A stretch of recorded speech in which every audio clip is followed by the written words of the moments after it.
This one I did yesterday, so this is the tapered one that I showed you earlier. And then I just want to show you this one that looks like a bone shape.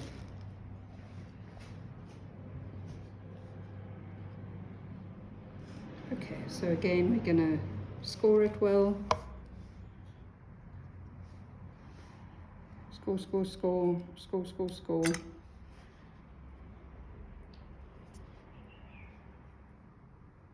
Think about how much space, or visually, what would be nice, and also what space do you need to get 2 fingers in there. A one-fingered mug is a difficult animal to hold. Okay, that looks about right. And then the slip is left behind an imprint, so you know exactly where to. That's a very handy slip. Yeah, that's always for if you want to find out. Slip the other side first. Okay, and what's nice about this is quite a lot of clay. There's a lot of clay there, so it's easy to get it to join. You don't have to worry too much about sausages, because you've got that little bit of extra clay where you were tapping it.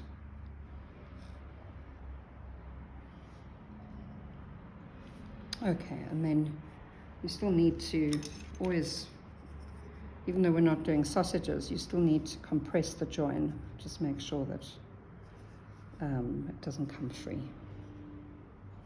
and that it's well tight, well attached. But I quite like this little bony looking thing.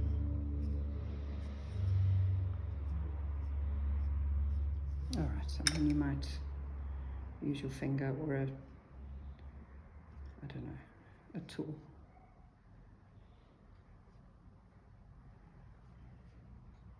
Okay, it's quite rustic.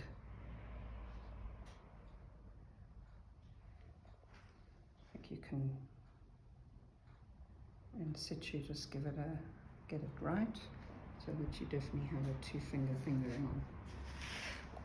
Okay, it looks better from that side. There we go.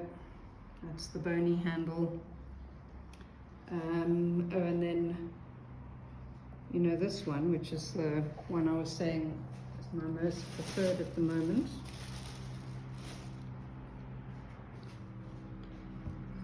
And it lost its shape because, I don't know, I did something. So let's just put it back.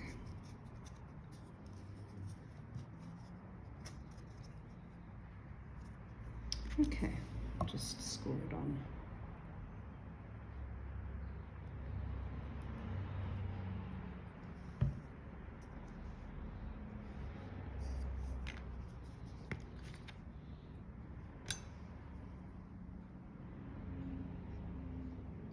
Oh. So, it's a little bit, you can see that it's a little bit big for this pot. So that's also something to consider when you're making your handles, that your pot and your handle are in proportion to each other. This looks slightly bigger, so we'll just try again here.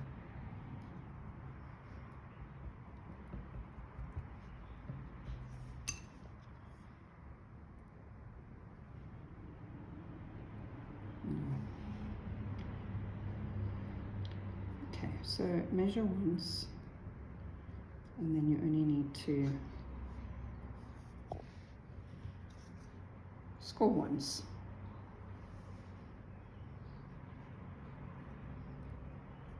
Okay, but I think you get the general idea.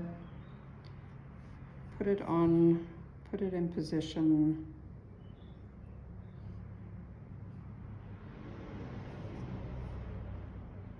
These will need sausages the whole way around each handle. I'm just going to tack it on so it doesn't fall off.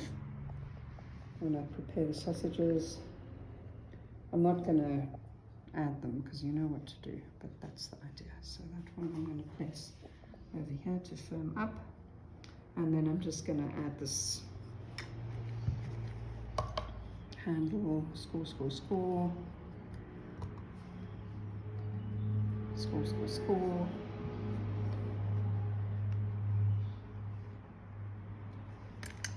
Okay, and this one we're putting on, remember, we're going to put it on top of the pot. It's very important that you line it up with the lip. If your handle is out of sync with the lip of the pot, it'll never pour properly and it'll drive you nuts. Right, and then here I'm going to score again.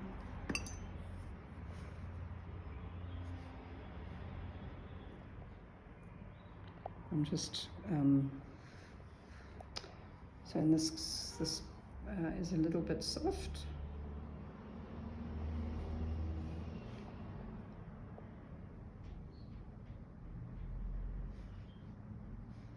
And then also look and make sure that it's straight.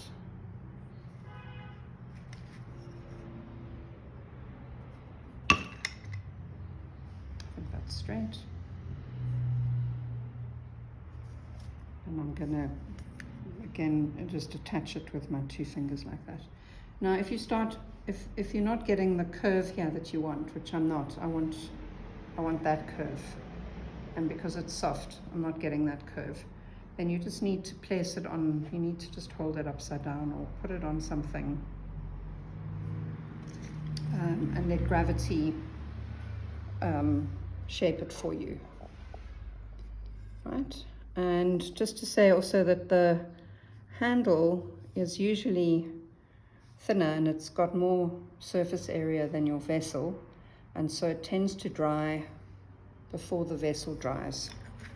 And if your handle dries before the vessel, it's going to crack usually here, which you don't want. So remember to and you're doing the same, the way you're attaching it to this handle is the same way you did the others. Yes.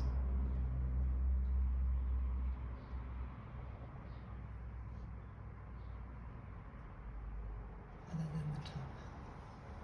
Yes, so here we've got, it's a slab, so I'm just adding the slab. And sometimes you get cracking here as well and here. So once I've got the handle on, it's totally skew and I've got it where I want it. I'll get a small bit of clay and just build up that. In fact, what can be quite nice is to make an element out of that. But we won't. We'll just put a little bit of clay there and a little bit of clay there and blend it in. And then down here, if that was enough, can you see there was enough clay there to make the join? But if you wanted it to visually look a little bit thicker, then you could just add a sausage there. And it would help you blend that in more.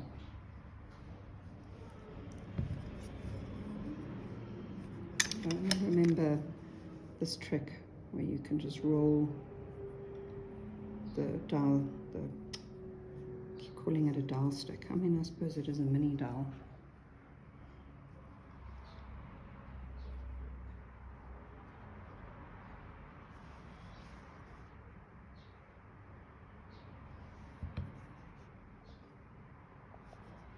Okay, I'm just going to use my fingers.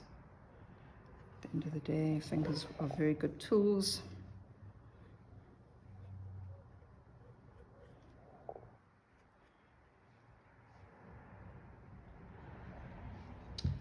And I'd still like it to be a little bit up, so I'm going to dry it upside down somehow, I don't know, with a sponge.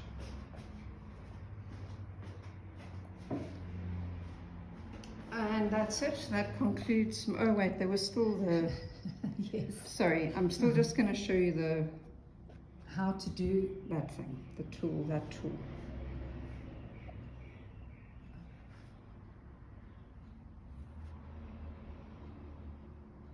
Alright, I don't know how to do this upside down.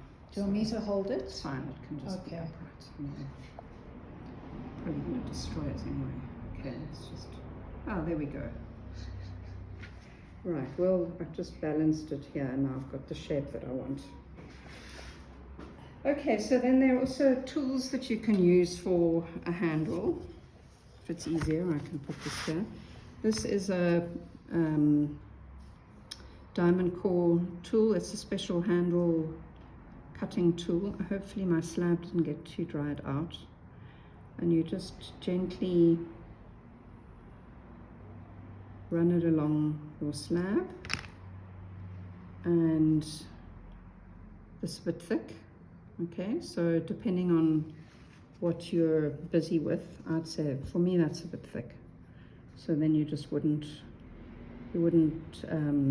hold it so deep. You would just hold it up a little bit, and that's too thin. So it takes some It takes a bit of practice. There's also a ribbon tool.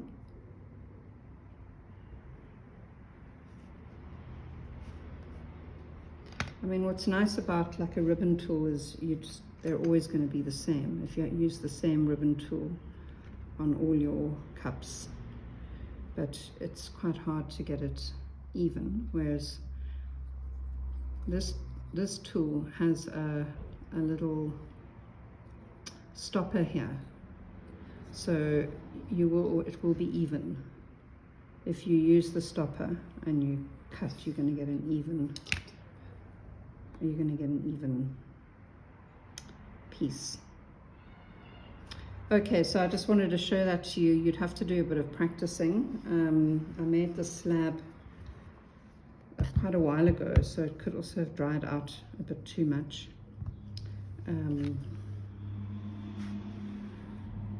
Gosh, I'm tempted to refilm this. Okay, well this is looking better. And then often it needs a bit of a sponge. And there's your handle. That's great for repetition, you know, so that you can just quickly do like 100 handles. You know, all be the same. And it's also nice because it's got I don't know if you can see that the inside, it's got a profile. The inside is depressed.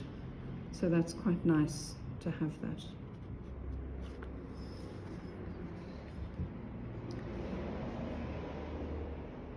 And I'm going to call this a handle fail.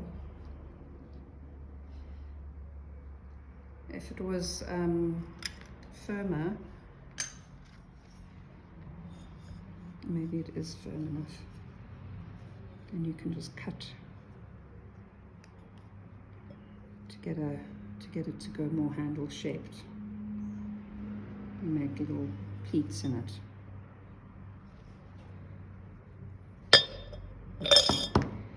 Can then be scored. Yeah. But I think we'll call this a handle fail. I'll try one more like that.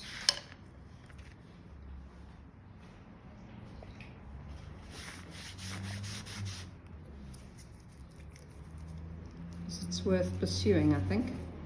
It's a nice.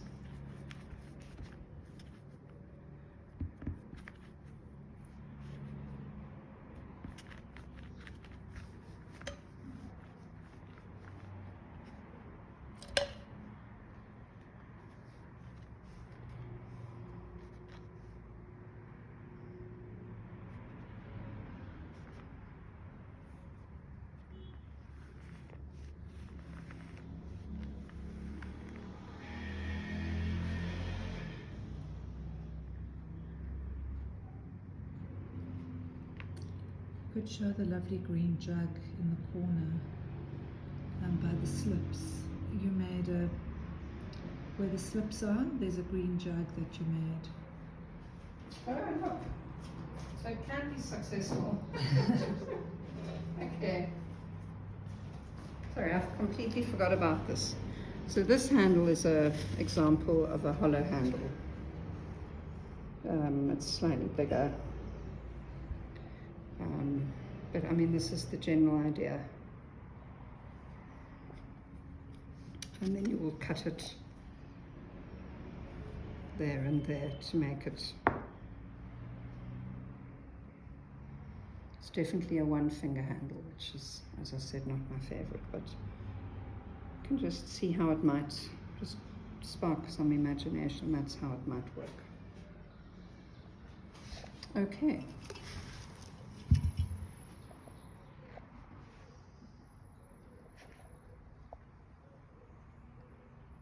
Is that it, or are you going That's to? it, sorry. So you can. Sorry, that was it. Thank you for listening. I hope it was helpful. Please ask me any questions in class at any time about handles. Oh, you had a jug here from Ardmore. Were you going to say something about yes, that? sorry. Just before yeah. we.